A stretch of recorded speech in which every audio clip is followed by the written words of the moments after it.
I feel like, let me talk about the relationship sector first, because if the haziness dealt with a relationship partner in terms of where are we going with this relationship? When is it going to happen? When are we getting married? When are we moving in together? When are we establishing our family of our own? When and what timeline is all of this going to happen?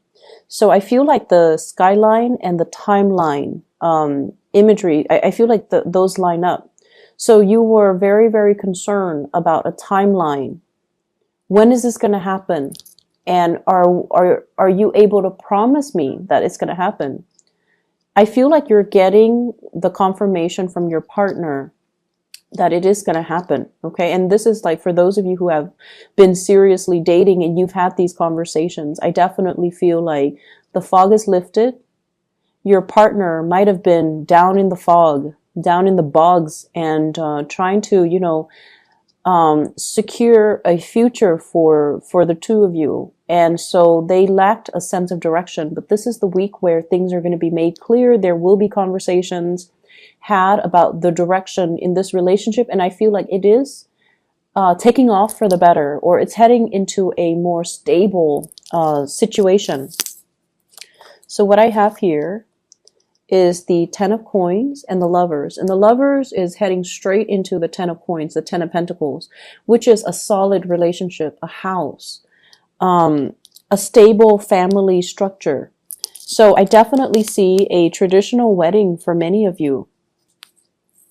A traditional wedding. I even see like the two different types of ceremony. One could be like cultural ceremony for those of you who are of a different culture. And then one might be in the church, like stereotypical standard church wedding. So I definitely see like a cultural ceremony as well as a church wedding. And receptions and things like that, of course. But I feel like one place serves like more traditional food, and then the other place serves more like, what you would find at a standard wedding banquet. So you have a partner where the two of you are amassing together. It's like a power couple. You're both amassing a lot of wealth. So with your combined income, things look really, really, really good.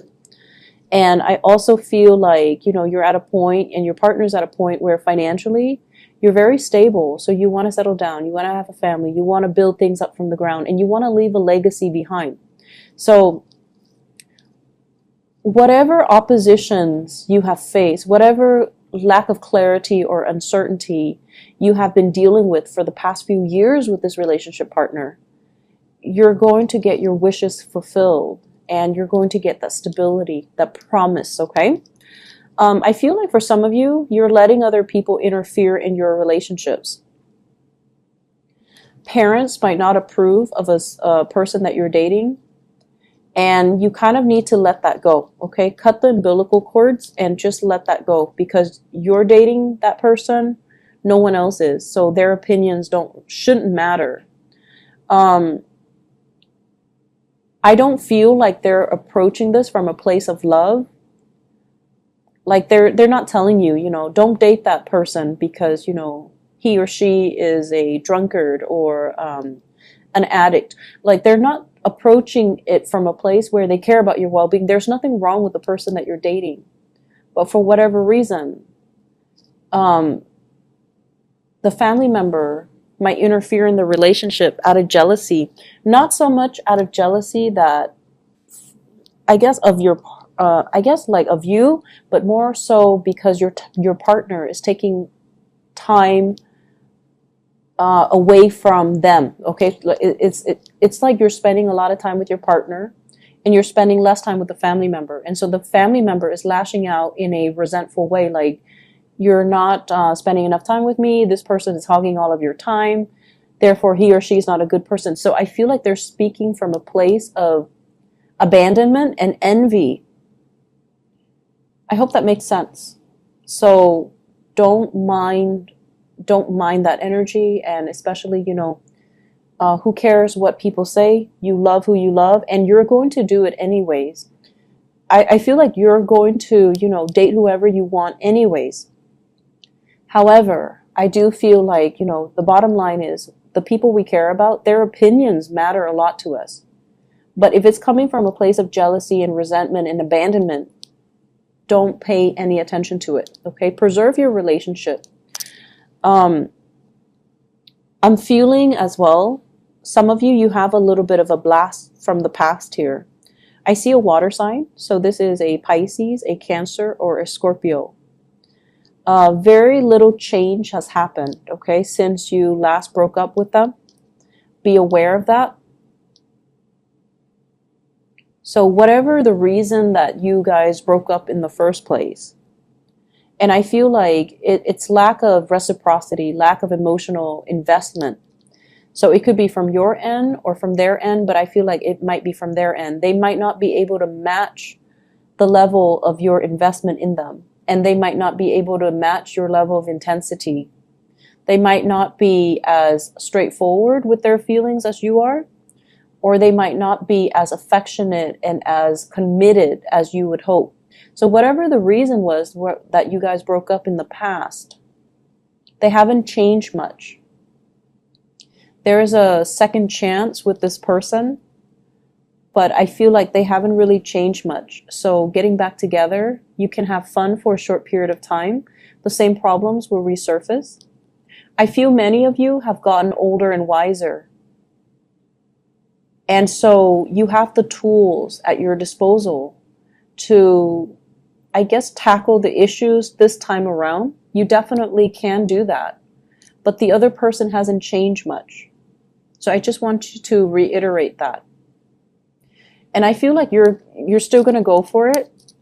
Even if you're watching this and even if it resonates, you're still going to go for it because, that is, you follow your heart. And I definitely feel you have the tools this time around to handle the situation, to deal with the situation, and to resolve a lot of conflict between the two of you. But just keep in mind, have your expectations be realistic, okay? I see travel for many of you, and I feel like that skyline I saw earlier, the metropolitan city, going to a place with a lot of lights, watching the stars, watching fireworks, possibly watching the night sky, watching like lights on a bridge or lights over water, like sparkling on the water. So you're going to be doing a lot of sightseeing this week. And I feel like, it's a very romantic ambience that I'm feeling. You might be doing this with a partner. You might be like traveling a lot with a partner. They could be traveling to see you. You could be traveling to see them. But I see like lights sparkling on the water. So going to a place where, it's like by the coast or over a lake or by a river. And I'm also seeing like a restaurant on a body of water where you can watch the lights and sparkle. It's really romantic. And I definitely see like you're not there alone. You're definitely with like a love interest or a romantic interest or a relationship partner. What I'm feeling as well with this energy about the fog lifting, the fog is rising. It's like it was very dense. And so it rested near the ground, and then it's like rising and moving up into the sky. So it's definitely clearing up. But I see this imagery about rising. So what I do feel though is your standards and your expectations have really risen. Okay, I see a lot of growth and a lot of like I mentioned earlier, older and wiser. What you used to tolerate in people, you don't tolerate anymore. You're getting definitely like just older and wiser, and you're a lot more discerning about what types of behavior you put up with. You're definitely coming into a sense of, I feel like having being able to figure people out faster. and then being very curt about behaviors or things that you won't tolerate in other people. So I definitely feel this energy here about, expressing yourself and being able to, especially like selfishness from other people, not tolerating it. And if somebody is going to exhibit very selfish or just, self-absorbed behavior, you're going to mirror that back at them. And I feel like this is coming in from people who are very opportunistic. They might have, come to you and taken from you, or they might have like pretended to be your friend, and all they did was take, take, take. And when you need them, they were never around. So I feel like you're closing off that door to allow them to come into the picture. And I feel like it's more friendship related. Okay. Like fake friends. I feel like you know who they are. And I also feel for many of you, you hang out in very large groups. So it's like you have a large group of friends, and you might have mutual friends with one another, or, like you've accumulated friends since childhood and they've accumulated friends. So when you hang out, it's like a big group. And when you have like get together, there's a big group. So you have your solid core group of friends, but then there are also friends that they have that you might not have always jived well with, but you've always been very cordial. But I definitely see some things coming to light about, this person is not very generous, or this person is a taker, or this person or this person is just, manipulative, or whatever the situation is. So I feel like you've always seen it, but you've always been cordial because they are a friend of your friend. So this is the week where I feel like you're going to make your feelings known, and you're going to be closing your emotions off to this person, because they have proven time and time again that they're not going to, be the person that you want in your life. Okay.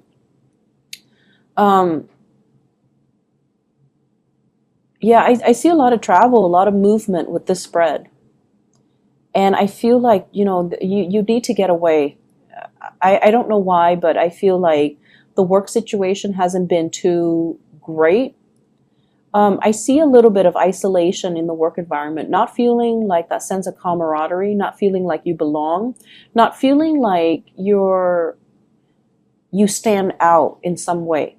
And Aries, you guys have to stand out in some way for you to feel at peace at home, and to feel like, you belong. So I feel this element about, work has got you down. And I feel like, your refuge might be home, might be family, might be, your lovers, your significant other, your friends, and especially traveling, looking at new sites, looking at new things, and being able to see new horizons, new ventures, and especially new things that you can work towards. Whatever it is with family members as well, you love them, but you have really strong the people in your family, they have really strong personalities. I see kind of like, if you ever get together with your family, everyone has an opinion. Everyone has an opinion. No one's very passive or even passive aggressive. Everyone likes to tell each other what to do. Everyone's really bossy. Everyone is just very highly opinionated. And, so of course they're going to tell you, like, down to what to wear. They're going to tell you, you should not date such and such. You should not wear this. You should not wear that. You should do this. You should do that. So, it's just something that they do because they have very, very strong opinions. But it's hard for you not to take it to heart. I feel like, you're going to do what you're going to do, but it's really hard for you to not take it to heart, especially when somebody says it so, with such conviction, right? The most convincing things that people can do is, They can convince through their sheer sense of conviction. So it's not so much the information that's presented, it's just the way that they present the information. It's the tone, the attitude, the demeanor. So it makes you feel like, hey, maybe they're right, but no, stick to your guns. You're with this person for a reason. And I just feel like, family interfering in everything. Um, Family interfering. Some of you come from like blended families, stepmom, stepdad, step siblings, and things like that. Others of you, I feel like there might have been like a divorce situation too, where you have children with an ex, and then you have to kind of co-parent. So it can get a little bit messy. I wouldn't say messy, just complicated. It is complicated, right? And it's challenging. We don't want to step on people's toes. They don't want to step on your toes. So it can get like, it can become difficult. So I just feel like, there's just a lot of people meddling. I'm also feeling as well, I started talking about this and then I got sidetracked. Raising your standards. Okay, so once again, this I started saying you are getting older and wiser. So I feel like whatever you tolerated in the past with relationship partner, you're not tolerating anymore. And so I'm taken back to this person who is coming back into the picture. And I just feel like, yes, you can work at things because now you have a lot more self-awareness. You will behave differently to make sure the relationship work. But if the other person hasn't changed, then we're going around in circles. So I feel like the relationship needs to be worked at by both people, not just you. You can force it. You can try to single-handedly force it, or you can, single-handedly try to make it work. But if the other person has not changed, or if is not 100% on board, it's not going to work out. So I just feel like I have to mention that again, because it's all about this rise, this ascension. You have to set a better precedent. You have to set a higher bar for yourself. And so going back to the person from the past, I just feel like it's a merry-go-round. I'm also seeing, waving goodbye to some people. Okay, like I can no longer have you in my life. You're a taker. I can no longer tolerate your selfishness. I can no longer tolerate your behavior, the attention seeking, the like withholding affection out of resentment and, jealousy and things like that, like control issues as well. Like, I don't feel like you're putting up with that. And in the past, you might have thought, oh, this person is jealous that I was with somebody else, or I was out with my friends. And, it was adorable. It was cute. It showed me that they care about me. But now you're realizing, no, that's manipulation. That's control issues. That's not healthy. I'm not going to be in it. But I feel like it took, multiple tries for you to come to this point where you realize, and you can really identify and label things and kind of accept things for what they are, which is good. Like seeing the situation for what it is. And you're a lot more, I feel like, protected when it comes to your heart as well. Not giving your heart away, on the first date. Okay? Not giving your heart away. Like, not falling head over heels, swept off your feet, madly in love with somebody after a first date. So you're becoming a lot more calm, a lot more self-contained, a lot more discerning and discriminate, and just moving a little bit slower because you have this space of self-awareness. In the past, I rushed in and I get burnt. So now I'm going to, be a little bit more like go with the flow, see how things pan out, and not give my heart away so fast. So I definitely see a slowing down in that energy, but it looks good overall. It's a marathon, not a sprint. So you're going to get there. And if that person jives well with you, and if they're going to be the right person for you, they're still going to be there first to the last date. Okay. They're still going to be around. So don't rush into situations. Don't kind of, when we get swept off our feet, when we like fall so madly in love, it tends to be with the wrong person because we haven't taken the time to really get to know them before we give our heart away. So I feel like you're definitely being protective of your heart. Um, for those who are single and dating, be a little bit more discerning this week. Okay? Things are not what they seem. And I feel like by the end of the week, you're going to start to see that fog lifting. So be a little bit discerning. For those in relationships, I definitely see an escalation in the love, in the commitment, in the planning of the next step in this relationship. So it looks really beautiful.